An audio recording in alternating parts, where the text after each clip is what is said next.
Inihag ng gobyerno ng Haiti na sinugod ng mga gang ang dalawang kulungan sa bansa nitong weekend.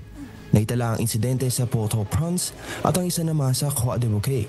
Anila ang mga acts of disobedience ay banta sa seguridad ng bansa. Agad naman sila nagpatupad ng curfew na nagsimula bandang alas 8 ng gabi. Ayon kay Serge Delexis na International Rescue Committee, una umanong inatake ang mga police station para madistract ang mga ito. Nakontrol ng mga gang ang mga istasyon at nasawi ang mga pulis.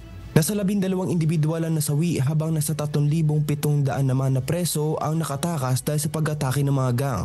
Kabilang sa mga nakakulong sa Port-au-Prince ay mga suspect sa pagpatay kay President Jovenel Moise noong 2021. Nasa 79 na preso naman ang piniling manatili sa kanilang mga selda sa takot na masawi sa crossfire. Tumindi ang karahasan ng mga gang simula noon.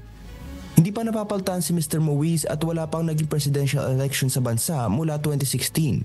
Nagtayo na ng mga barikada ang mga gang sa Kapitolyo para mapagilan ng mga security forces na makapasok sa kanilang teritoryo.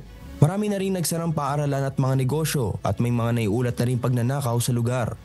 Nasa 15,000 tao na ang lumikas sa kanilang mga bahay papunta sa paaralan sa sentro ng Port-au-Prince.